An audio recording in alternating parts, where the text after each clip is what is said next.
E aí, pessoal?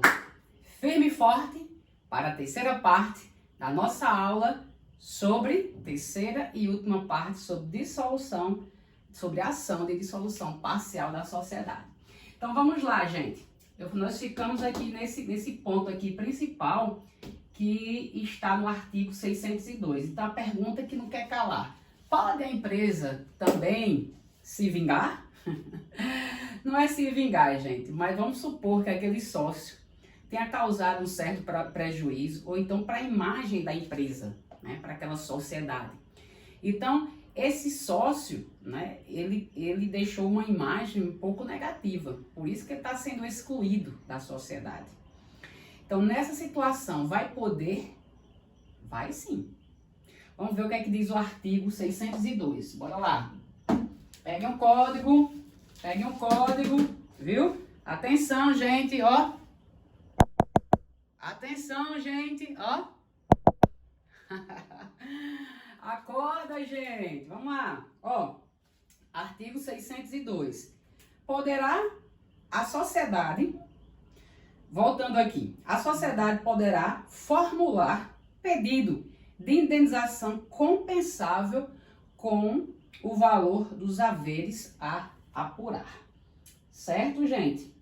Então, vai poder sim. Possibilidade do pedido de indenização compensável com o valor dos haveres para se apurar. Existe sim essa possibilidade, através do artigo 602. Continuando, gente, vamos lá. Aqui, o artigo 603, nós vamos ver o passo a passo do procedimento. E uma observação importante aqui, ó. Esse parágrafo primeiro, bem interessante. Vamos lá. O artigo 603, né? Vamos lá, o artigo aqui. Grifar, porque senão... Artigo 603. Do Código de Processo do Código de Processo Civil, viu, gente? Vocês estão assistindo uma aula de processo penal, não, pelo amor de Deus. Havendo manifestação expressa e unânime, então foi feito o pedido da ação de dissolução, e aí a empresa vai ser o quê? Citada. Então acontece esse primeiro procedimento. Havendo manifestação expressa e unânime pela concordância da dissolução, o juiz a decretará, passando imediatamente à fase de liquidação. Então, se tiver concordância perante a sociedade, né, então o juiz já vai para a fase de liquidação. E aí tem a boa notícia. Havendo essa concordância, não vai precisar pagar os honorários advocatícios. Ó, na hipótese prevista do caput, não haverá condenação em honorários advocatícios de nenhuma das partes. E as custas serão rateadas segundo a participação das partes num capital social. Certo, gente? Então, você que é advogado, tem que fazer antes, né? Lógico, seu contrato com o seu constituinte. Parágrafo 2º. Tendo contestação, o que vai acontecer? Havendo contestação, observar-se ao procedimento comum, mas a liquidação de sentença será o disposto nesse artigo, ou neste capítulo. Olha, gente, dando continuidade aqui. Então, o parágrafo 1º fala de que não haverá pagamento de honorários advocatícios. E depois da contestação, e no caso, se a empresa, no caso a sociedade, ela não concordar e vai apresentar a contestação. Então, após a contestação, vai fazer o quê? Procedimento comum. Volta ao procedimento comum. Agora, a liquidação vai ser de acordo com o que está neste capítulo aqui, certo? Dando continuidade, vamos ver esse artigo 604, que vai fixar como será a apuração de haveres. Então, deixa eu fechar aqui para não secar. 604 diz: para a apuração dos haveres, o juiz, inciso 1, fixará a data da resolução da sociedade. Então, esse ponto é essencial para dizer qual foi o momento que finalizou a sociedade, né? Definirá os critérios de apuração dos haveres, à vista do disposto no contrato social, e nomeará perito. Então, gente, primeiro, para que serve, né, a apuração de haveres? Então, vai apurar os valores. Então, vai olhar o crédito e débito. o quanto foi investido e o quanto se deve, né, àquela pessoa que está saindo da sociedade, que foi excluída da sociedade ou que faleceu, né, que estava compondo aquele quadro da sociedade dessa empresa dessa empresa a qual ela vai continuar, já que é uma dissolução parcial da sociedade, certo? Então, o artigo 604 ele vai estipular a data, certo? Para que, a partir da onde é que houve a finalização da sociedade para essas situações, do sócio que se retirou, o excluído, ou para aquele que faleceu, né? E como é que vai ser os critérios de apuração? Se estiver estabelecido ali no contrato social, beleza. Então, vai estabelecer o que está no contrato social. Se não, aí, né, vai ter que estabelecer de acordo com a legislação, certo? E o próximo passo, nomear o perito. Então, o juiz determinará a sociedade ou os sócios que nela permanecerem, que depositem em juízo a parte incontroversa dos haveres indevidos. Então, se tiver já aquele valor que é incontrovérsia é aquele que não tem controvérsia.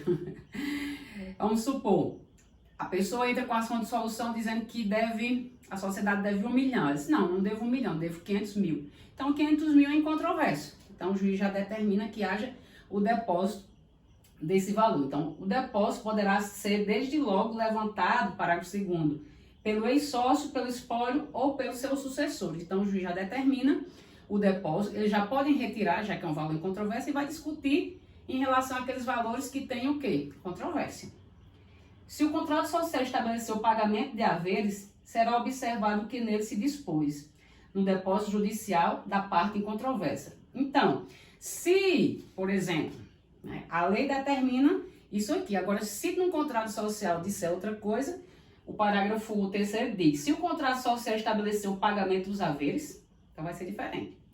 Será observado o que nele se dispôs no depósito judicial da parte em controvérsia. Existe a possibilidade do contrato social, e aí vai estabelecer, vai cumprir exatamente o que o contrato está ditando, certo? O artigo 605, que é a data da resolução da sociedade. Será, inciso 1, no caso do falecimento do sócio, se houve falecimento, vai ser a data do óbito, a da resolução. O artigo 604 é sobre a apuração dos haveres, certo? O 605 já é a data da resolução da sociedade. Tem o inciso 1, no caso do falecimento do sócio. Inciso 2, na retirada imotivada, o 60º dia seguinte ao do recebimento pela sociedade da notificação do sócio retirante, porque o sócio retirante tem que notificar a empresa. No recesso, o dia do recebimento pela sociedade da notificação do sócio dissidente, aquele que está discordando e está se retirando. Na retirada por justa causa de sociedade por prazo determinado e na exclusão judicial de sócio, a do trânsito em julgado da decisão que dissolver a sociedade. Ó, bastante interessante esse inciso 4, né? No caso do sócio que está sendo excluso. Ó. Inciso 4, na retirada por justa causa de sociedade por prazo determinado. Então, nesse caso, das sociedades por prazo determinado. Quando tiver a justa causa, vai ser esse o prazo. E na exclusão judicial do sócio, a do trânsito em julgado da decisão que dissolver a sociedade. Por quê? Porque aí, nesse momento de discussão, ele não vai ficar desamparado, né? Porque a empresa tem continuidade, então ele vai ter direito aos recebimentos.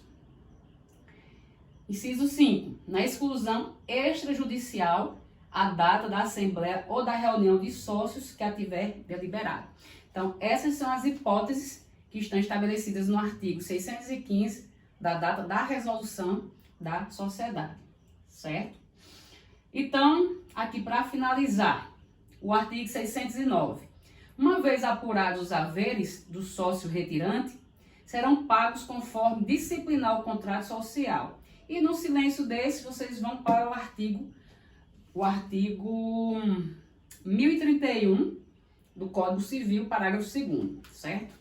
O que não estiver por aqui, a gente vai utilizar a regra geral que está ali, Código Civil. Certo, gente?